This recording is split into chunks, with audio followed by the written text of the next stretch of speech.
nikah ya. Dia akan dibebaskan dengan syarat dia menikah dengan Rasul Shallallahu Alaihi Wasallam. Akhirnya Sofiyah pun menikah dengan Nabi Alaihi Wasallam dan beliau dikenal sebagai istri Nabi Shallallahu Alaihi Wasallam yang sangat cantik rupanya. Ya, Sofiyah adalah istri Nabi SAW yang sangat cantik rupanya. Ya. Nah, ketika Nabi Shallallahu Alaihi Wasallam bertemu dengan Sofiyah, maka Sofiyah menunjukkan ya di wajah Sofiyah ketika itu ada tanda kebiruan ya. Jadi wajah beliau ketika itu kebiruan, maka Nabi Shallallahu Alaihi Wasallam bertanya, apa yang terjadi? Kenapa pipimu biru? Ya, kenapa pipimu biru? Maka kata Sofiyah kepada Rasul Shallallahu Alaihi Wasallam bahwa ini adalah tamparan yang diterima Sofiyah dari suaminya. Kenapa? Karena Sofiyah ketika itu pernah memimpikan Nabi Shallallahu Alaihi Wasallam. Lalu kemudian dia menceritakan mimpi tersebut kepada suaminya. Suaminya marah, kemudian menampar Sofiyah sehingga ada bekas biru di wajah Sofiyah bintu Huyai ibn al-Akhtab ya radhiyallahu taala anha. Nah ketika Nabi SAW menikah dengan Sofiyah ini ada cerita lucu dari Abu Ayyub Al-Ansari radhiyallahu taala anhu. Ya, Abu Ayyub Al-Ansari radhiyallahu anhu ya selama Nabi Shallallahu Alaihi Wasallam menghabiskan waktunya dengan Sofiyah, beliau berjaga-jaga di luar tendanya Rasul Shallallahu Alaihi Wasallam.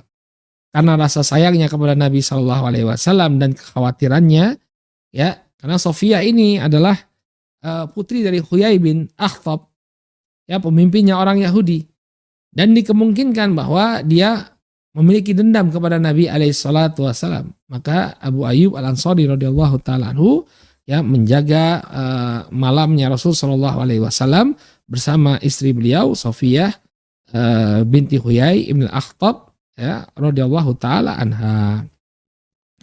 Nah, ketika itu Nabi Shallallahu Alaihi Wasallam ya satu fase yang juga terjadi di perang Khaybar ini, ketika Nabi Shallallahu Alaihi Wasallam berhasil menaklukkan benteng Khaybar, datanglah rombongan para sahabat yang kembali dari hijrah mereka ke negeri Habasyah. Jadi sebagian para sahabat yang Masya Allah ya dari fase Mekah ya. Dari fase Mekah mereka sudah hijrah ke negeri Habasyah. Ya, baru di tahun 7 Hijriah inilah mereka berkumpul dengan Rasul Shallallahu Alaihi Wasallam. Maka Nabi Shallallahu Alaihi Wasallam sangat bergembira. Apalagi ketika itu para sahabat yang baru tiba dari negeri Habasyah ini ditemani atau diiringi oleh orang-orang Al-Asy'ariyin. Ya, Al-Asy'ariyun ini adalah para sahabat yang berasal dari negeri Yaman. Ya, mereka kemudian bertemu dengan Nabi Shallallahu Alaihi Wasallam. Lalu Nabi SAW mengatakan, Wallahi ma adri bi ayyihi ma afrah bi fathi Khaybar am bi kudumi Ja'far. Maka Nabi SAW kemudian mengatakan, demi Allah, aku tidak tahu. Ya, aku tidak tahu mana yang lebih menggembirakanku. Apakah kemenanganku atau kemenangan ya berhasil menaklukkan Khaybar atau kembalinya Ja'far. Artinya kembalinya Ja'far bertemu dengan Nabi SAW. Nah, kemudian Nabi SAW pun memberikan rampasan perang Khaybar kepada para sahabat yang baru saja kembali dari negeri Habasyah. Nah, demikian juga peristiwa yang terjadi setelah perang Khaybar, ada upaya untuk membunuh Rasul Shallallahu Alaihi Wasallam. Yang namanya orang Yahudi, ya mereka tidak berhenti dari berupaya untuk membunuh Nabi Alaihi Wasallam. Maka ketika itu seorang wanita Yahudi dia menghidangkan paha kambing kepada Rasul Shallallahu Alaihi Wasallam yang telah dibubuhi racun. Jadi dia tahu Nabi Alaihi Wasallam ini sangat suka untuk makan paha kambing. Maka dia masakkan paha kambing lalu dihidangkan ke hadapan Nabi Alaihi Wasallam. Tapi ketika Nabi SAW mengangkat kambing tersebut, ya ingin memakan kambing tersebut, kambingnya tiba-tiba bicara. Artinya dagingnya itu tiba-tiba bicara kepada Nabi sallallahu alaihi wasallam mengkabarkan bahwa dia telah diracun. Sehingga Nabi sallallahu alaihi wasallam tidak jadi memakan masakan tersebut.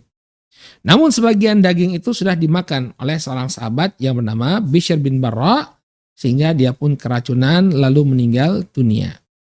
Ya, maka kemudian Nabi Shallallahu Alaihi Wasallam mengeksekusi wanita Yahudi yang meracuni tadi. Kenapa? Karena dia telah membunuh seorang sahabat, yakni Bishr bin Barra radhiyallahu taala anhu.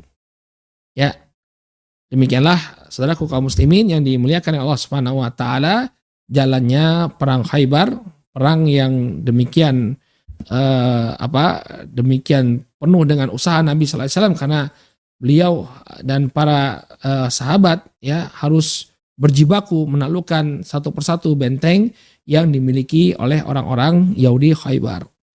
Wallahu taala a'lam bissawab, ya. Mungkin ini yang bisa kita sampaikan berkenaan dengan perang Khaybar, mudah-mudahan bermanfaat. Kemudian kita akan coba jawab beberapa pertanyaan yang sudah masuk ke meja redaksi. Baik, pertanyaan yang pertama berkenaan dengan Abu Hurairah. Tadi sudah kita sebutkan bahwa Abu Hurairah baru masuk Islam pada tahun ke-7 Hijriah. Apakah ada perlakuan istimewa dari Rasul Shallallahu Alaihi Wasallam sehingga Abu Hurairah bisa meriwayatkan hadis yang demikian banyak? Padahal beliau baru masuk Islam pada tahun ke-7 Hijriah. Ya. Yang pertama, barakallahu fikum, memang Abu Hurairah ini memiliki kesungguh-sungguhan yang lebih dibandingkan para sahabat lainnya. Ya, kata beliau sendiri mengakui bahwa beliau mengikuti Rasul Shallallahu Alaihi Wasallam bimil ibatni. Artinya sepenuh perut beliau, dalam keadaan kenyang dan lapar beliau mengikuti Nabi alaihi salatu wassalam. Ya. Jadi Abu Hurairah ini termasuk dari kalangan ahlu sufah. Ya, beliau tidak punya rumah, ya, beliau tinggal di Masjid Nabi alaihi salatu wassalam. Ya. Bahkan beliau pernah dikira oleh sebagian sahabat ya gila. Kenapa? Karena dahsyatnya lapar yang beliau terima. Ya, sehingga beliau terbaring di masjid, orang-orang mengira Abu Hurairah telah gila. Tapi beliau mengikuti Nabi Shallallahu Alaihi Wasallam. Kata beliau, yakni kata Abu Hurairah radhiyallahu taala anhu, para sahabat dari kalangan Ansor tersibukkan dengan pertanian-pertanian mereka, dan para sahabat dari kalangan Muhajirin sibuk dengan perdagangan mereka. Adapun aku mengikuti Nabi alaihi salatu wasallam. Baik, jadi beliau radhiyallahu taala anhu mengikuti Nabi sallallahu alaihi wasallam dengan penuh kesungguh-sungguhan. Kemudian memang ada perlakuan istimewa dari Nabi alaihi salatu wasallam. Tapi apa perlakuan istimewa tersebut? Yaitu Nabi Shallallahu Alaihi Wasallam mendoakan Abu Hurairah agar beliau radhiyallahu anhu memiliki ingatan yang kuat, ya, dan tidak pernah lupa akan hadis-hadisnya Nabi Shallallahu Alaihi Wasallam. Jadi beliau pernah membentangkan surbannya, lalu kemudian didoakan oleh Nabi Shallallahu Alaihi Wasallam surban tersebut, lalu dipakai oleh Abu Hurairah. Sejak itu Abu Hurairah radhiyallahu taala anhu ya tidak pernah lagi melupakan hadis Nabi alaihi salatu wassalam. Baik, kemudian kalaupun kita hitung barakallahu fikum, ya, hadisnya Abu Hurairah yang beliau riwayatkan dari Nabi alaihi salatu wassalam sebanyak 5.000 hadis. Ini sebenarnya satu hal yang wajar. Ya, ada sebagian ulama, kalau saya tidak salah Syekh Al-A'zami, ya, seorang ulama India yang pernah tinggal di kota Madinah rahimahullah, ya, beliau mengatakan bahwa Abu Hurairah itu kalau hadis-hadisnya tersebut kita filter, artinya tidak terjadi pengulangan, dari 5.000 hadis tersebut yang tidak berulang hanya sekitar 2.000-an hadis. Ya, 2.000-an hadis. Ya. Kalau beliau kemudian menemani Rasul Shallallahu Alaihi Wasallam mulai dari tahun ke-7 Hijriah, taruhlah 4 tahun beliau menemani Rasul Shallallahu Alaihi Wasallam. Dalam 1 tahun ada sekitar 350 hari. Ya, 4 tahun berarti sekitar berapa? 1.400-an ya, 1.400-an hari. Ya, 4 tahun, 1.400-an hari. Kemudian hadis yang beliau riwayatkan sekitar 2.000-an. Jadi pada hakikatnya ya satu hari itu 1 atau 2 hadis saja. Satu hal yang mungkin enggak? Mungkin antum saja kalau misalnya merutinkan. Ya, saya setiap hari menghafalkan 1 atau 2 hadis. Maka bisa jadi dalam waktu berapa? 4 tahun antum bisa menghafal